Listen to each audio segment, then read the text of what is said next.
ఓం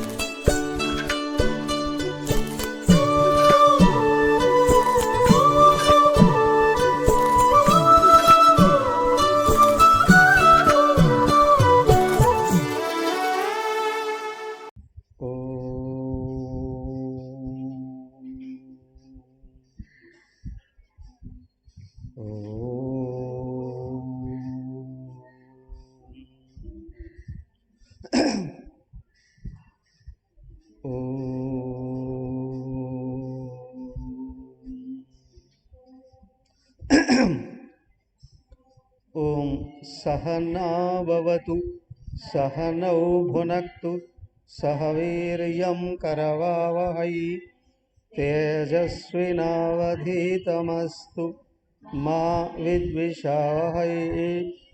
ఓం శాంతి శాంతి శాంతి. ఓం గురుర్బ్రహ్మా గురుర్విష్ణుః గురుర్దేవో మహేశ్వరః గురురేవ పరం బ్రహ్మ తస్మై శ్రీ గురవే నమః. ఓం ప్రపన్న పారిజాతాయ స్తోత్రవేత్రైకపాణయే జ్ఞానముద్రాయ కృష్ణాయ గీతామృతదుహే నమః. ఓం సచ్చిదానందరూపాయ విశ్వోత్పత్యాదిహేతవే తాపత్రయ వినాశాయ శ్రీకృష్ణాయ వయం నమః. హరి ఓం. శ్రీమద్భాగవతం దశమస్కందం ఉత్తరార్ధం 84వ అధ్యాయం.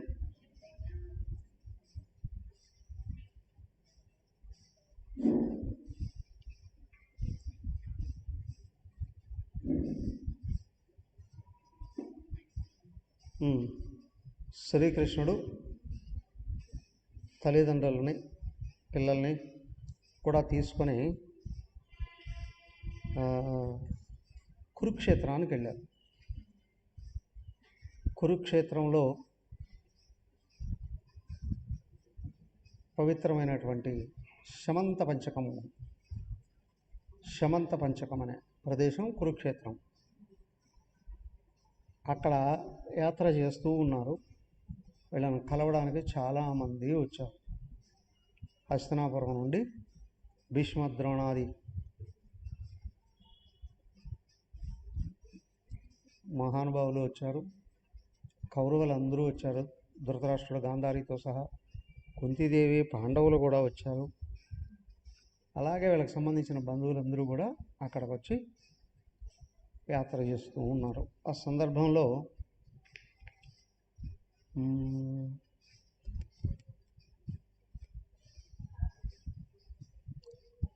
ఏమైంది,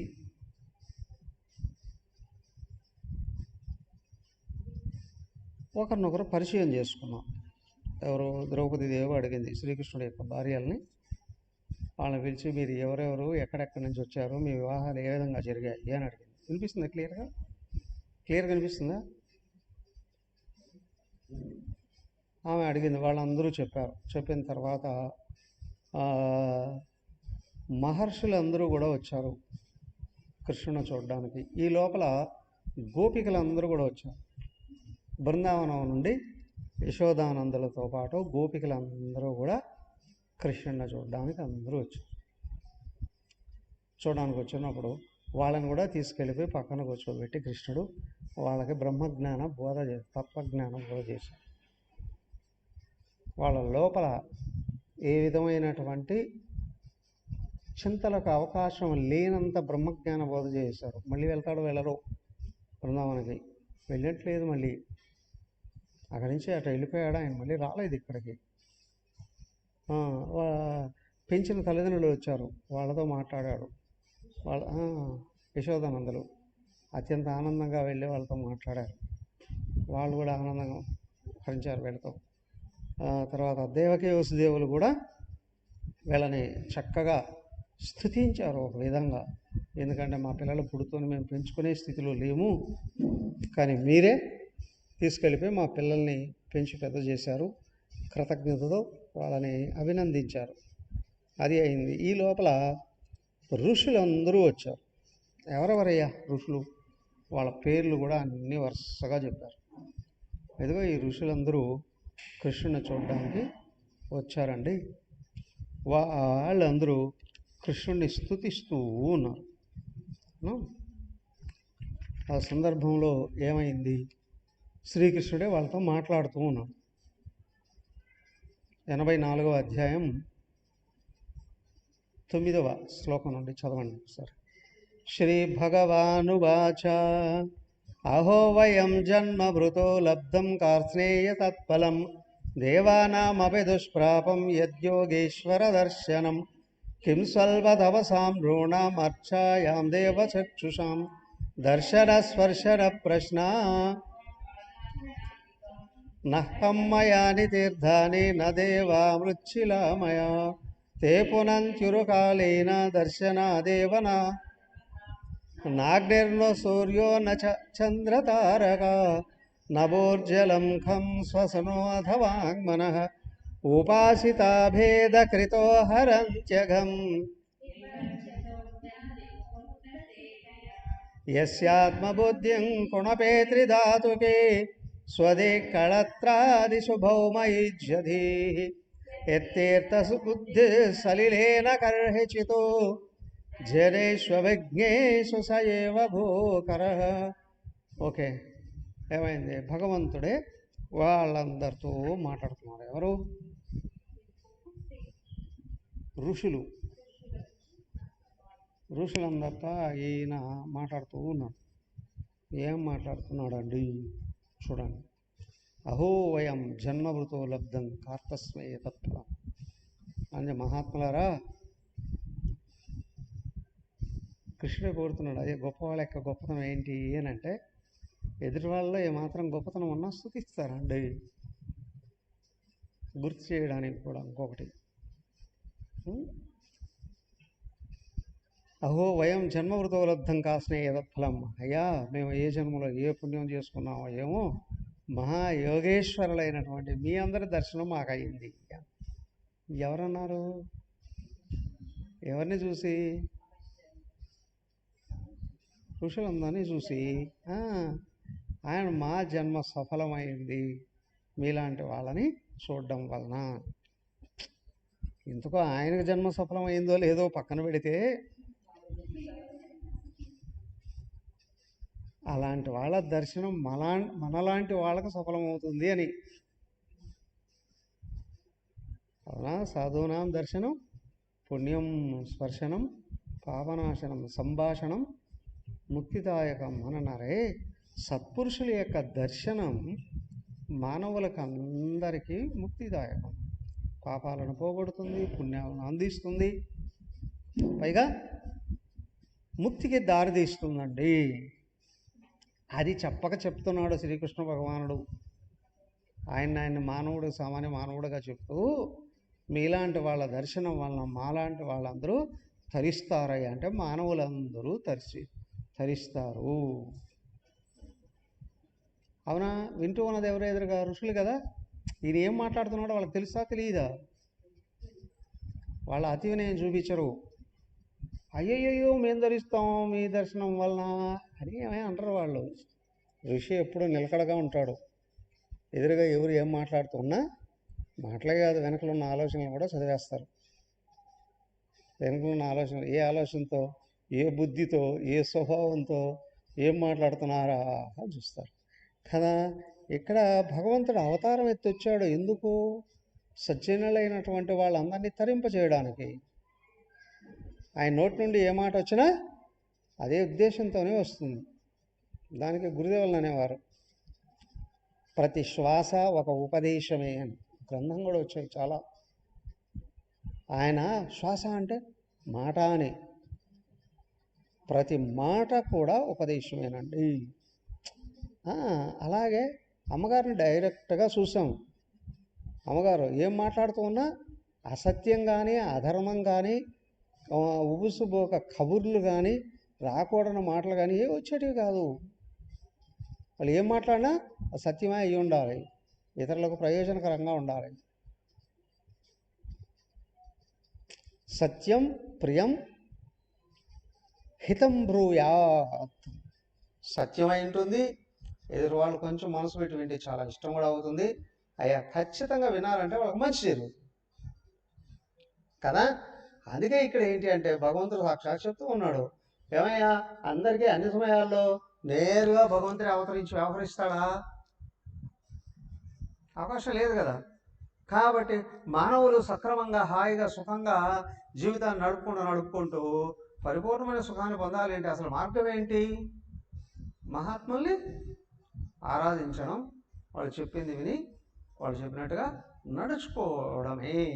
కాబట్టి అయ్యా ఏదో మహర్షులారా, ఏదో అది చెప్తూ ఉన్నాడు ఏమని, ఇదిగో జలములే ప్రాధాన్యంగా గల తీర్థములు కానీ మట్టితో శిలతో నింపబడిన విగ్రహాలు కానీ చాలా సంవత్సరాలు పూజిస్తే కానీ అక్కడి నుండి పుణ్యఫలాలు రావు మానవులకి. కానీ మహాత్ములను కానీ దర్శిస్తే చాలు అన్ని రకాల పాపాలు పోతాయి. వాళ్ళకి కానీ ఇష్టం కలిగింది ఆశీర్వదించారా అప్పటికప్పుడే సద్యోఫలాలు వస్తాయి. అలాంటిది మీ దర్శనం కదా. లోకాన్ని ధరింపజేయడం కొరకే మీలాంటి వాళ్ళు తిరుగుతూ ఉంటారు. శంకరుల వారు చెప్పారు వివేకచూడామణిలో, అద్భుతంగా చెప్తాడు ఆయన. లోకాలను ధరింపజేయడానికి మహాత్ములు విహరిస్తూ ఉంటారండి.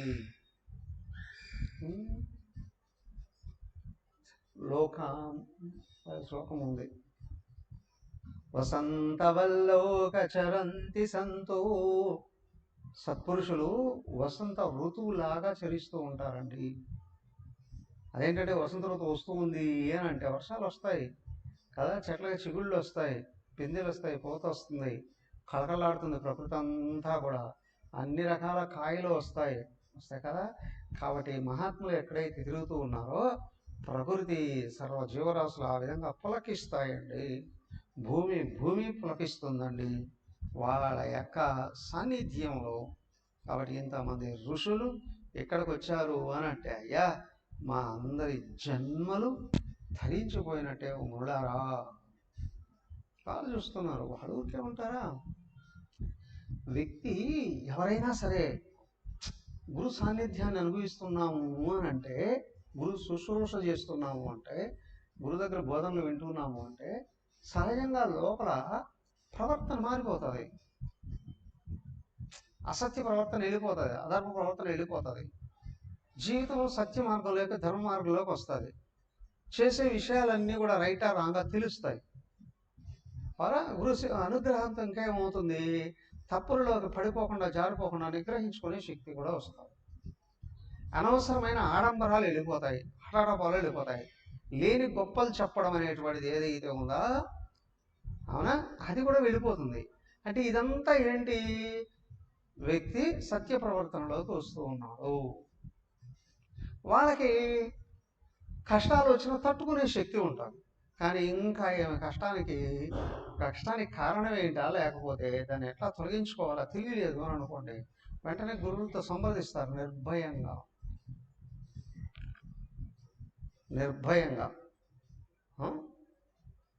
ఇక్కడ కూడా ఏంటంటే జరిగింది ఒకటి, చెప్పేది ఇంకొకటి అయితే జవాబు వారు ఇచ్చిన ఇలా పనికిరాదు. దానికి ఏంటి అంటే గురువుగారి దగ్గరికి వెళ్ళినప్పుడు ఒకవేళ కష్టం రావడానికి కారణం తెలిస్తే జరిగినట్లుగా చెప్తారు. సత్య ప్రవర్తన అన్నారు. వాళ్ళ దగ్గర నుంచి సరైన జవాబులు అనేటువంటివి వస్తాయి. దానివల్ల కష్టాల నుండి బయటపడి ముందుకెళ్ళిపోతారు.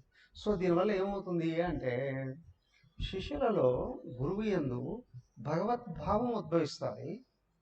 రెండోది నిర్భయత్వం వస్తుంది. సత్ప్రవర్తన తెలియకుండా వచ్చేస్తుంది. ఏంటి అంటే చేయకూడదు చేస్తే శిక్షలు అనుభవిస్తాము, అవునా.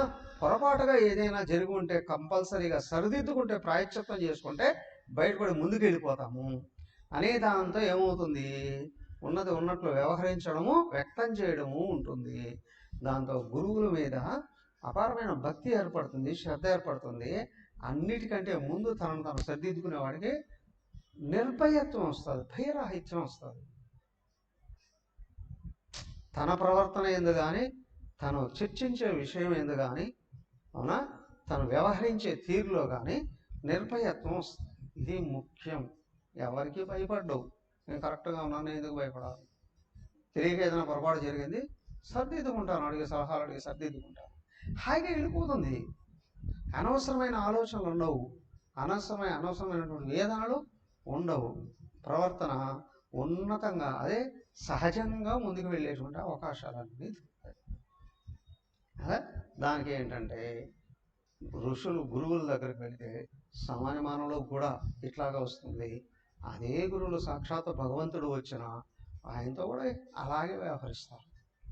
వాళ్ళందరూ అంటున్నారు చూడండి, మునయ ఊచు 16 నుండి, యన్మాయయా తత్వవిదుత్తమా వయం విమోహిత విశ్వసృజామధీశ్వరా యదీశితవ్యాయతి గూఢైహయ అహో విచిత్రం భగవద్విచేష్టితం అనేహయే తత్తు బహుదైకాత్మనా సృజత్యవృత్తిర్నబధ్యతే యథా భౌమైర్హిమాభిర్భూమి బహునామరూపిణి అహో విభూతిం న చరితం విడంబనం.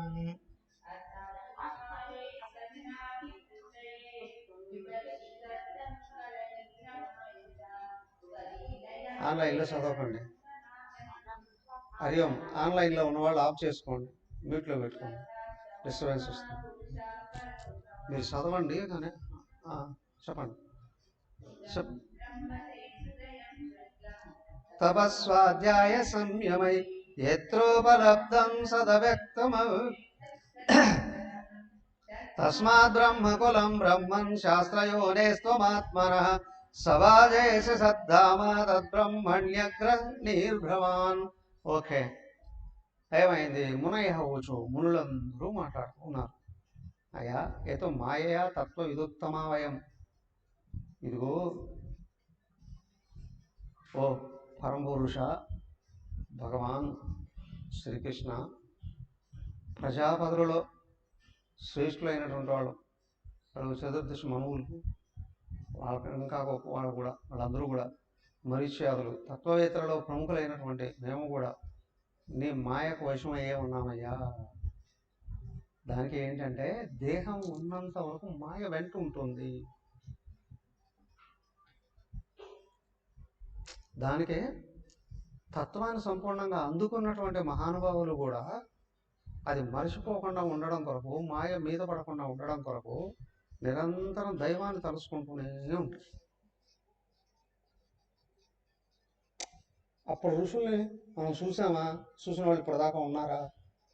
ఏమయ్యా, ఋషులకే తలమానికమైనటువంటి వాళ్ళు మన గురు పరంపర.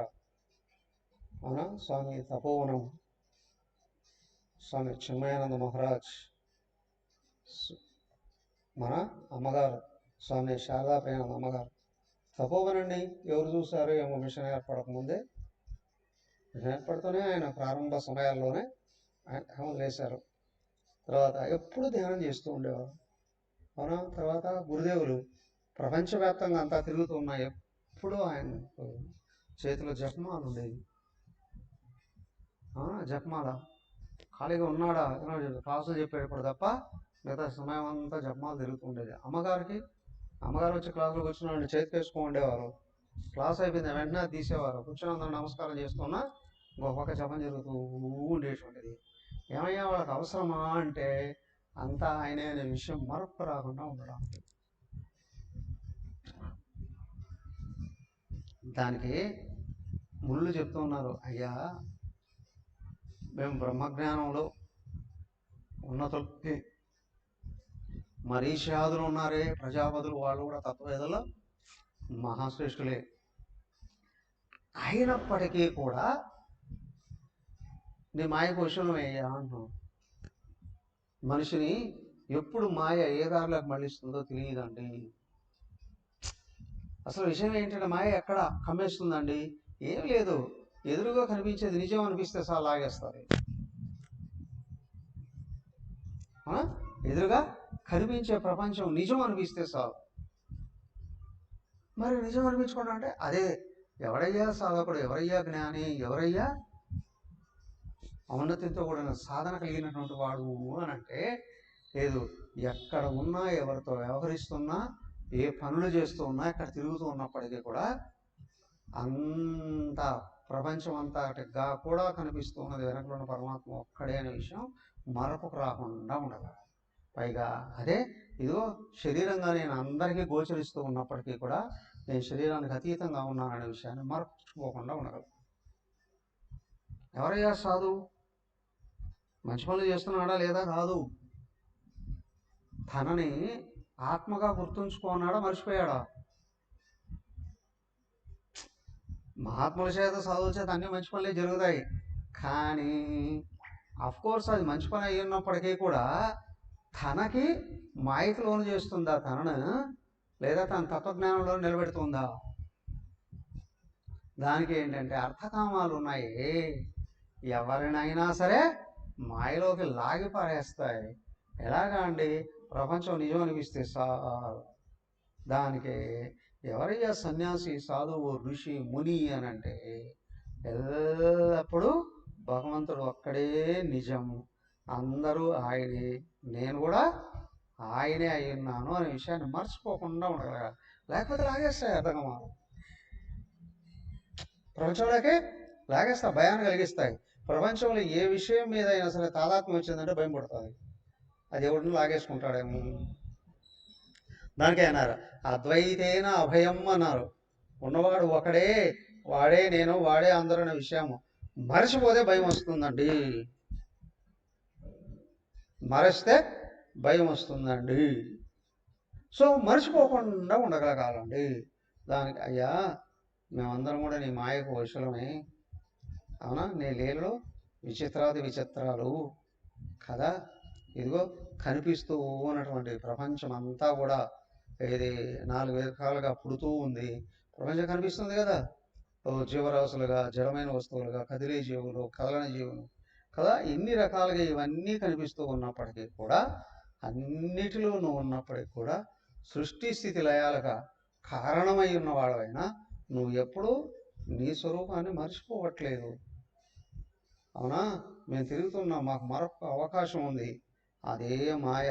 నీ అనుగ్రహం ఉన్నంత వరకే మేము మాయలో పడిపోకుండా ఉంటాము, మాయలో పడకుండా ఉంటాం. ఏంటి అనంటే ఎంత చెప్పినప్పటికీ కూడా ప్రపంచంలో తిరుగుతూ ఉంటే ఇది నిజం కాదు అనే భావం నిమిషం మరపుకొస్తే చాలు తగులుకుంటుంది. కానీ అది గుర్తుపెట్టుకొని ఉండాలి అని అంటే అయ్యా అంత కష్టం అంత వీలవుతుందా? అదే ఆయన అనుగ్రహం ఉంటేనే వీలవుతుంది. సిద్ధప్రజ్ఞ లక్షణాలలో చెప్పారు, యా నిశా సర్వభూతానాం తస్యాం జాగర్తి సంయమి యస్యాం జాగ్రత్త భూతాని సా నిశా పశ్యతో మయి అని. మానవులకు అందరికీ ఏది పగలో మునికి అది రాత్రి అట, అందరికీ ఏది రాత్రిలో మునికి అది పగలట. అదేంటండి? ఆయన ఏమైనా వాచ్మెన్ జాబ్ చేస్తారా? గూర్ఖాగా ఏమైనా పనిచేస్తాడా? అవునా? గుడ్లగోలాగా పగలంతా నిద్రపోయి రాత్రి ఒకటే తిరుగుతాడా? అది కాదు. ఆయనకి ఏంటంటే ఉన్నవాడు ఒక్కడే, అది కనిపించేది. ఇప్పుడు అందరూ జనాలు అందరూ నిద్రపోతూ ఉంటే వాడు ఒక్కడే మేలుకో ఉంటాడు, అది పగలు ఆయనకి. ఎవరు మేలుకో ఉండేది? భగవంతుడు, అవునా? అందరూ నిద్రపోతున్నారు అంటే ఒక్కడే మేలుకో ఉంటాడు. ఆయన నిద్రపోతే జనాలు మళ్ళీ లేరు, జనాలు మళ్ళీ లేరు కదా, ఆయన మేలుకో ఉంటాడండి. సరే అందరూ మేలుకో తిరుగుతున్నారు, ఆయన నిద్రపోతాడా? ఆయన నిద్రపోతాడు కాదు, ఆయన కనిపించడు. ప్రపంచంలో వైవిధ్యం అంతా కనిపిస్తుందిరా అంటే ఏకమైన ఆయన గోచరించడు కదా. కాబట్టి అండి కలగంటూ ఉన్నవాడికి కళ్ళ నిద్రలోనే వస్తుందండి కదా, నిద్రలో కల. అలాగే ఏంటంటే ఆత్మవిషయంలో మరిచిపోతే ప్రపంచం నిజం అనిపిస్తుంది. ఏమయ్యా ఆ మరుపేనండి జ్ఞానికి మృత్యువు అని అన్నారు. మృత్యు అంటే వేరే ఏం కాదండి, ఆత్మను మరిచిపోవడమే మృత్యు. మృత్యువు వలన సంసారం వస్తుందండి అన్నారు. సంసారంలో ఉన్న వాళ్ళందరూ మృత్యు పాలవుతారా? మరపే మృత్యు అయ్యా కదా. ఆ మరపు వలన సంసారం వస్తుందయ్యా. అదేంటి అంటే శరీరేంద్రియ మనోబుద్ధులు నిరంతరం మారిపోతున్నాయి. ఇవి నిజం అని అనుకోవడం సంసారం. దీనికి కారణం ఏంటి? నేను ఆత్మను అనే విషయం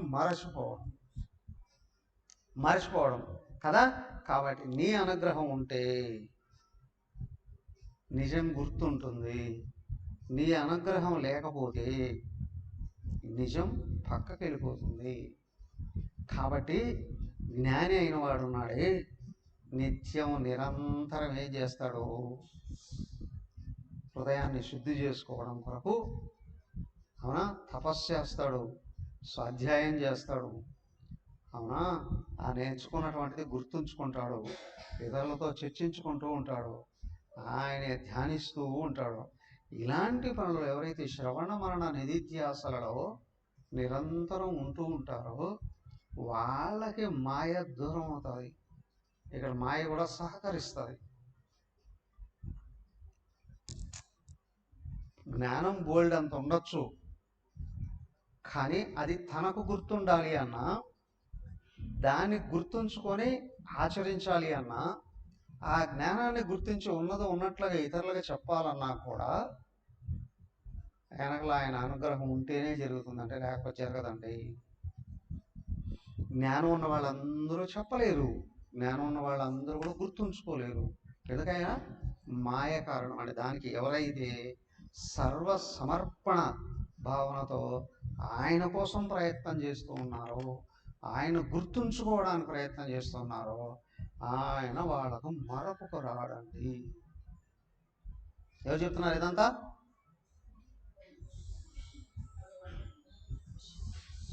భగవంతుడే చెప్తున్నాడు కదా. ఎవరితో? ఋషులతోనే ఆయన అంటున్నాడు కదా. ఎవరైతే దానికి ఏ యథామాం ప్రపద్యంతే తాం తదా ఏ వజామ్యహం, ఎవరు నన్ను ఏ విధంగా అయితే కోరుతున్నారో వాళ్ళని నేను ఆ విధంగానే అనుగ్రహిస్తున్నానండి. అప్పుడప్పుడు తిడతారు కదా దేవుణ్ణి, ఆ దేవుడికి మా మీద కరుణ లేదు. అవునా? కారణం ఏంటి? బయటికి వ్యవహరించే తీరు ఒకటి, లోపల కోరుకునే విధానం ఒకటై ఉన్నప్పుడు వ్యక్తిత్వం స్థిరపడదు. అయ్యా బయట చూడడానికి అయితే ఉండడానికి ఇల్లు లేదండి, తినడానికి తిండి లేదండి, కానీ ఆయన ఎవడ కింద తల వంచడండి, చేయి చాచండి. అదేలా? లోపల సర్వేశ్వరుని పట్టుకున్నాడు. అవునా? విశ్వేశ్వరుని పట్టుకున్న వాడికి ప్రపంచం ఏం చేస్తుందండి? అంతేకాదు విశ్వం యొక్క క్షేమాన్ని కోరేవాడికి ప్రపంచం అంతా ఎదురొస్తుంది, ఆహ్వానిస్తుంది, మార్గనిర్దేశనం చేయమని చెప్తుంది. ఇది గుర్తుంచు. వ్యక్తి అంత సమర్థుడా కాదు, లోక క్షేమాన్ని కోరుకునేప్పుడు లోకం వాళ్ళని ఆహ్వానిస్తుంది కదా. దానికి అన్నారు గురుదేవుడు అన్నారు. గురుదేవుడు ఆయనే చెప్పేవాడు చాలాసార్లు, నా సంస్కృతం రాదు అనేవారట. ఆయన సంస్కృతం రాదు అని చాలామంది అనేవాడు. ఆయన మహాత్ములైన వాళ్ళందరూ అన్నారు, అయ్యా ఆయన సంస్కృతం రాకపోతే అంటే అసలు రాదని కాదు, సంస్కృత పండితుల్లాగా ఆయనకు రాకపోవచ్చు అయ్యా, కానీ ఆ శంకర భగవత్పాదుల వారికి ఏ నిష్ఠ అయితే ఉందో, ఎంత జ్ఞానం అయితే ఉందో అంతా ఈయనలో నుండి వ్యక్తమైందయ్యా అని. ప్రపంచమంతా తిరిగి అన్ని ప్రదేశాల్లో, అన్ని రకాల వ్యవహారాల్లో, అంత రకాల వ్యక్తులతో వ్యవహరించినప్పటికీ కూడా గురుదేవుడు ఒక నిమిషం కూడా నేను పరమాత్మ అనే విషయం మర్చిపోలేదు. ఒంటరిగా కూర్చొని ధ్యానం చేసుకోవడం వేరు, కానీ సమాజంలోకి వచ్చి కూడా సమాజం చూస్తూ సమాజంలో వ్యవహరిస్తూ కూడా ఉన్నవాడు ఒకడే అని ఘంటాపదంగా చెప్పాలి, నిరూపించాలి, చూపించాలి, గైడ్ చేయాలి అని అంటే ఆ జ్ఞానం, ఆ ప్రేమ, ఆ శక్తి ఎలా వస్తుంది? నిరంతరం ఆయన గుర్తుపెట్టుకున్నప్పుడు వస్తుందండి. ఎవరు చెప్తున్నారు ఇదంతా? సాక్షాత్ భగవంతుడే ఇవన్నీ చెప్తున్నాడు. చెప్తూ ఉంటే చూడండి, ఏదేమైనప్పటికీ కూడా దానికి అంటారే పెరడులోని మొక్క వైద్యానికి పనికిరాదు అని అంటారు. రోజు చూస్తూ ఉన్నదే కదా, ఇదేం గొప్పగా ఉంటుందిలే అండి. అదే కదా అంటారు కదా జనరల్గా, శంఖంలో పోస్తేనే నీళ్ళైనా తీర్థం అవుతాయండి అని కదా, పంతులు గారు ఇస్తేనే ప్రసాదం అవుతుందని జనరల్గానే అంటారు కదా. అలాగే ఏంటంటే ఈ ఋషులే వచ్చి అక్కడ కూర్చొని వింటూ ఉన్నారు. అయినప్పటికీ కూడా వీళ్ళ నాన్నగారు ఉన్నారే, ఎవరు? వసుదేవుడు. వాసుదేవుడు కాదు, వాసుదేవుడు అంటే వసుదేవుడు కుమారుడు శ్రీకృష్ణుడు. వసుదేవుడు ఉన్నాడే, ఆయన ఋషుల దగ్గరికి వచ్చాడట. ఋషులను అడుగుతూ ఉన్నాడట. ఏమడుగుతున్నాడు చూడండి. శ్రీ శుకవువాచ 27 నుంచి చదవండి. ఇత్యనుజ్ఞాప్య దాశార్హం ధృతరాష్ట్రం యుధిష్ఠిరం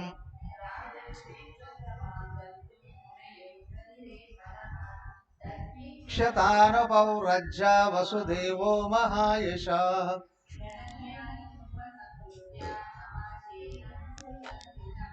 వసుదేవ ఉవాచ నమో వః సర్వదేవస్య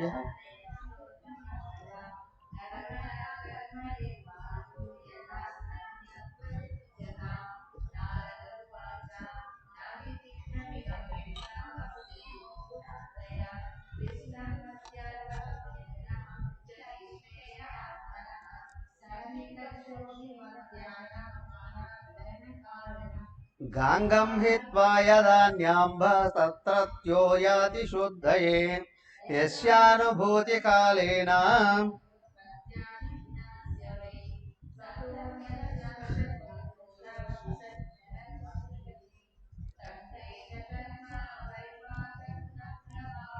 అవ్యాహతానుభవమీశ్వరమద్వితీయం ప్రాణాదిభిస్వవిభవ వైరుపగూఢమన్యో మన్యేత సూర్యమివ మేఘహిమోపరాగై. ఆయన వచ్చాడు. ఎవరు? వసుదేవుడు వచ్చాడు. వసుదేవుడు ఇట్లాగా అంటున్నాడు. ఏమని? నమోవహ సర్వదేవేభ్య ఋషయ శ్రోతుమర్హత. అయ్యా నమోవాకాలు ఋషులందరికీ, మీ అందరికీ నేను నమస్కరిస్తున్నా. మీరు సర్వ దేవతా స్వరూపులు, అవునా? అయితే శ్రోతుమర్హ అథ, అయ్యా నా మాట వినండి ఒక్కసారి, అవునా? నన్ను ఆలకించండి, వేడుకుంటున్నాను. ఏమని? కర్మణ కర్మనిర్హారో యథా స్యాన్ నా సదుచ్యతాం. అయ్యా మానవులు కర్మలు చేస్తూ ఉన్నారు కదా, ఆ కర్మలన్నీ కలిసి ఏమవుతాయి? సంచితం అవుతాయి. ఆ సంచితంలో కొన్ని పక్వమైనటివి ప్రారంభ రూపంగా మారి ఇదిగో ఈ దేహాన్ని తీసుకొని వస్తాయి. ఈ దేహాన్ని తీసుకొని వచ్చినటువంటివి ఈ దేహం ఉన్నంత వరకు అవే అనుభవానికి వస్తూ ఉంటాయి, ప్రారంభ కర్మలు కదా. అలాగా ప్రతి జన్మలోనూ వ్యక్తి కర్మలు చేస్తున్నాడా, వెళ్ళి సంచితంలో పడిపోతున్నాయి, అవే వాసనలుగా మారుతున్నాయి, కర్మఫలాలుగా మారుతున్నాయి, జన్మలు వస్తూ ఉన్నాయి. ఇవన్నీ దాటుకొని మానవుడు మోక్షాన్ని ఎలాగా పొందుతాడయ్యా? ఏం చేస్తే మానవుడు కర్మల్ని దాటేయగలడు? ఎవరు అడిగారు? ఎవరిని అడిగాడు? ఋషులను అడిగాడు. అవునా? ఋషులందరూ ఎక్కడ ఉన్నారు? శ్రీకృష్ణుడికి ఎదురుగా ఉన్నాడు. శ్రీకృష్ణుడికి ఎదురుగా ఋషులందరూ ఉన్నారు. అవునా? శ్రీకృష్ణుడు ఋషులకు బోధన చేస్తున్నాడు. ఈయన నేరుగా వచ్చి ఋషులను అడిగాడు. ఆ మధ్యలోకి దూరి వసుదేవుడు ఋషులను అడిగాడు. అవునా? పక్కన ఈయన ఉన్నాడు కదా శ్రీకృష్ణుడు. ఈయన ఇంత పెద్ద ప్రశ్న వేయాలా? కృష్ణ నువ్వే దిక్కు అంటే ఆయన మోక్షాన్ని ఇచ్చేస్తాడేవో లేడా? ఈయన ఏం అడక్కపోయినా లోపల మనసులో తలుసుకుంటే చాలా ఆయన ఇస్తాడేవాడా? అదే వ్యామోహం అంటే. అర్థమైందా? వ్యామోహం అంటే ఏమయ్యా అంటే ఎదురుగానే ఉన్నప్పటికీ కూడా సాక్షాత్ భగవంతుడే, ఆయనే గుర్తించలేకపోవడం. ఆయన గొప్పవాడే అఫ్కోర్స్ అనుకుంటూ ఉంటారు వీళ్ళు. మా కొడుకే కదా, మావాడే కదా, కదా. కానీ వెంటనే నారదుల వారు అందుకున్నారు. నారదులు అందుకున్నాడు ఏమని, నా అతి విచిత్రమిదం విప్రా వసుదేవో ఋషయ. అయ్యా ఓ ఋషులారా, ఇంతకంటే మహా విచిత్రం ఏమైనా ఉంటుందా? ఏమిటది? కృష్ణం మత్వా అర్భకం జన్నం పృచ్చతి శ్రేయ ఆత్మ. ఆయన శ్రేయస్సు గురించి అడుగుతున్నాడు, మోక్షం గురించి అడుగుతున్నాడు. ఎవరు? వసుదేవుడు. కానీ సాక్షాత్ భగవంతుడే పక్కన ఉంటే పిల్లాడు కదా, మా పిల్లాడే కదా అని అనుకున్నాడు ఈయన. హరా, మీరందరూ వచ్చారు ఆయన దర్శించుకోవడానికి, ఆయన అనుగ్రహం కోసం. కానీ ఈయనేమో ఆయన పక్కకు తోసేసి మిమ్మల్ని అడుగుతూ ఉన్నాడు. ఎట్లా శ్రేయస్సు కలుగుతుంది? కృష్ణం సన్నికర్షో ఈ మధ్యాహ్నం అనాదరణ కారణం. అయ్యా ఇదిగో దానికే అన్నాడు ఇక్కడ, ఆది పరిచయ తవజ్ఞాని. అవునా, అత్యంత దగ్గరగా ఉన్నప్పుడు విలువలు గుర్తించరట. అతి దగ్గరగా ఉండేటప్పుడు గొప్ప వాళ్ళ యొక్క విలువల్ని గుర్తించరట. అప్పుడు ఎలాగల్లో కోర్సులో ఉండేటప్పుడు ప్రపంచవ్యాప్తంగా అన్ని దేశాల నుంచి వచ్చేవాళ్ళు అమ్మగారిని కలవడానికి వచ్చి కొద్ది నెలల పాటు అమ్మగారి దగ్గర ఉండి క్లాసులు విని వెళ్ళిపోయాడు అమెరికాలో. అక్కడ పెద్ద పెద్ద పదవుల్లో జాబ్లో ఉన్నటువంటి వాళ్ళు కూడా, డాక్టర్లు వీళ్ళందరూ కూడా 2-3 నెలలు లీవ్ పెట్టుకొని వచ్చి అమ్మగారి దగ్గర ఉండి క్లాసులన్నీ విని వెళ్ళేవారు. ఆ తర్వాత సంవత్సరం 2 ఏళ్ళకి ఒకసారి అమ్మగారిని తీసుకెళ్ళి 3 నెలల పాటు అంతా క్లాసులు పెట్టించుకునేవాళ్ళు. కానీ ఆ దగ్గర ఉండే వాళ్ళు ఎంతమంది వచ్చేవాళ్ళండి? గురుదేవుడు వస్తే 1000 మంది వచ్చారట. వాళ్ళల్లో ఆ ఊర్లో వాడు ఒకే ఒకడు వచ్చాడట. ఒక 70 ఏళ్ళు 80 ఏళ్ళు ముసలాయన కర్రలు చేదపట్టుకొని ఒకే ఒక ముసలాయన వచ్చాడు ఊళ్ళో ఉండి, ఆ ఊరు నుండి. చుట్టూ ఉన్న వాళ్ళంతా ఎక్కడెక్కడెక్కడెక్కడెక్కడ నుంచో వచ్చారండి గురుదేవుని చూడడానికి. అలాగే కదా. కారణం ఏంటండి? మనలేక మనలేక కదా. అలాగే సాక్షాత్తు భగవానుడు ఎదురుగా ఉంటే, అవునా, వాళ్ళ నాన్న వచ్చి మిమ్మల్ని అడుగుతున్నాడు సలహాలు. ఏమనాలయ్యా ఇన్ని కదా. నారదుడు మొదలుపెట్టాడు చెప్పాల్సిందంతా. ఆయన చెప్తూ ఉన్నాడు, వరుసగా అని చెప్తున్నాడు. ఏమయ్యా అంటే చెప్పకనే చెప్పేస్తున్నాడు ఆయన. ఆ ఋషులకే తలమానికమైన ఆయన కదా ఈయన. ఎవరు? దేవఋషి నారదుడు. ఋషులందరిలో గురువుగా మనం వ్యాసుల వారిని పూజిస్తాం. వ్యాసుల వారి గురువు ఎవరు? నారదులే కదా. ఏమయ్యా, ఋషులందరూ కూడా ఆయన సంప్రదిస్తారు. ఆయన మొదలుపెట్టాడు. ఏమయ్యా మమ్మల్ని అడుగుతున్నామని అనుకునే అంటున్నాడు కదా. మీ అబ్బాయి అక్కడే ఉన్నాడు కదా, సాక్షాత్ పరమాత్మ. ఆయన అడగకుండా ఇటు తిరిగి మమ్మల్ని అడుగుతున్నావు ఎందుకు నువ్వు అని ఆయన చెప్పాల్సినటువంటి గృహస్థాశ్రమంలో ఏమేం చెయ్యాలి, ఏం చేయకూడదు అడిగాడు కదా. కొన్ని నియమాలు, ధర్మాలు అవి చెప్తూనే ఏం చేశాడు? ఆయన దృష్టి కృష్ణుడు వైపు మళ్ళించడానికి ప్రయత్నం చేస్తున్నాడు. చూడండి, శ్రీ శుకభూభాష 42 చదవండి. ఇది తద్వచనం శ్రుత్వా వసుదేవో మహామనాః తాన్ ఋషిన్ ఋత్విజో భౌరే మూర్ధ్నా నమ్య ప్రసాద్య చ తయేనం ఋషయో రాజన్ వృతా ధర్మేణ ధార్మికం తస్మిన్నయజా తద్దీక్షాయాం ప్రవృత్తాయాం వృష్ణయః పుష్కరస్రజః స్నాతాః సువాససో రాజన్ రాజానః సుష్వలంకృతా తన్మహిష్యస్య ముదితా నిష్కంఠ్య దీక్షాశాలాముపాజగ్ముః అలిప్తా వస్తుపాణయః నేదుర్మృదంగపటః శంఖభేర్యానకాదయః నృతుర్నటనర్తకస్య జగత్సుఘంట్యో గంధర్వః సంగీతసహభర్తృగా తమభ్యసించన్ విధివతో భక్తమభ్యస్తమృత్విజః పత్నీభిరష్టాదశభిః సోమరాజవిమూఢభిః తావెర్దు పోలవలయ్యి.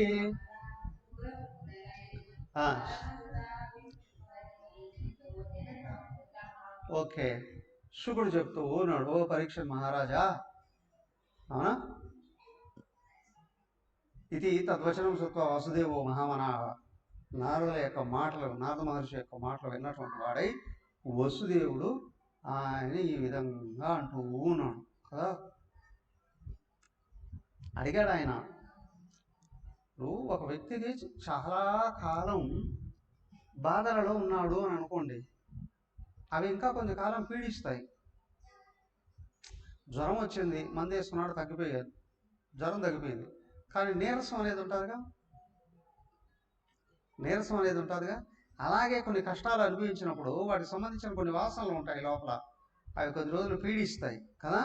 అలాగే ఏంటి అంటే ఈయన కూడా కొన్ని సంవత్సరాల పాటు జైల్లో ఉన్నాడుగా, భయంకరమైనటువంటి కష్టాలను అనుభవించాడుగా. ఎంతటి కష్టాలనండి, సాక్షాత్ 6 మంది పిల్లలను చంపేశాడు అక్కడ, అవునా. ఇంకా ఇద్దరు పుడితే వాళ్ళు అసలు దగ్గరే లేకుండా వెళ్ళిపోయారు కదా. ఎన్ని రకాలుగా బాధలను అనుభవించాడు కదా, అవన్నీ వెంటబడుతూ ఉన్నాయి. దానికి ఏంటి అని అంటే వసుదేవుడు విన్నాడు నారద మహర్షుల యొక్క మాటలు విన్నప్పటికీ కూడా ఈయనకి ఏమిటి అంటే ఏదో ఒక యజ్ఞం ఆరాధన చేయాలి అని ఉంది, అవునా.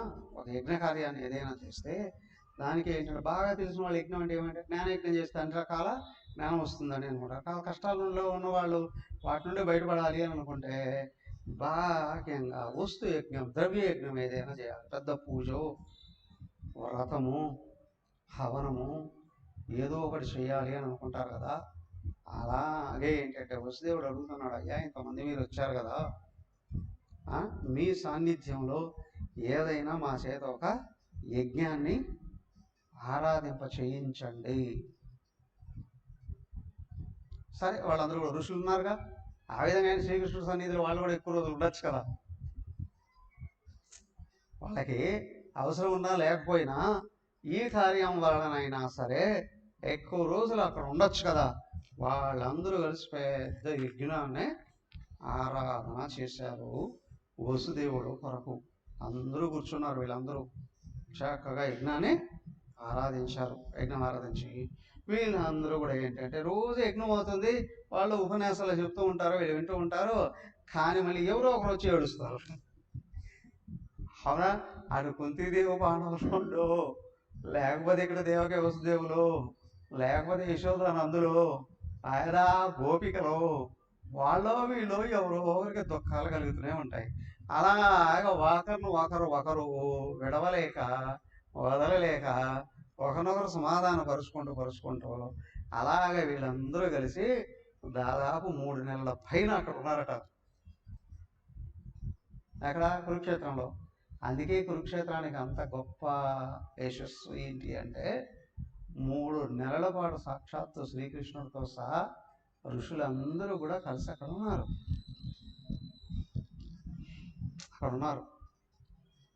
యజ్ఞం అంతా ఆరాధన అయిపోయింది, అవునా. చివరికి వచ్చేటప్పటికి ఏమైంది, ఉగ్రసేనుని ముందు పెట్టుకుని దేవక వసుదేవులు, అవునా, వచ్చిన వాళ్ళకి అందరికీ సకల మర్యాదల్ని చేశారు. అందరూ ఉన్నారు కదా, వాడు ఋషులు, వాళ్ళని పంపించేశారు, మర్యాదలు చేశారు, వాళ్ళని పంపించేశారు. ఆ తర్వాత హస్తినాపురం నుంచి వచ్చారు, వీళ్ళందరూ పంపించేశారు కదా. యశోదానందులు వచ్చారు, వాళ్ళని కూడా పంపించారు. ఆ తర్వాత చివరికి కృష్ణుడు వాళ్ళ అమ్మ నాన్న ఉగ్రసేనుడితో సహా వీళ్ళంతా తిరిగి ద్వారకు వచ్చేసారు. 3 నెలల తర్వాత ద్వారకు వచ్చేసారు. వచ్చేసిన తర్వాత ఏంటి అని అంటే ఇప్పుడు కృష్ణుడు కూడా ఆలోచన చేశాడు, అక్కడ యజ్ఞం అయితే ఆరాధన చేశారు, అది పరిపూర్ణం కాదు కదా, వస్తు యజ్ఞమే కదా అది కదా. తర్వాత ఏంటి అంటే శ్రీకృష్ణుడు వాళ్ళ అమ్మ నాన్నకి బ్రహ్మజ్ఞానాన్ని బోధించి ముక్తుల్ని చేశాడు.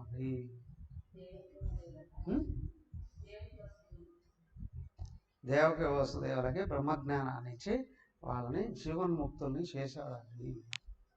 ఎవరు? శ్రీకృష్ణ పరమాత్మ కదా.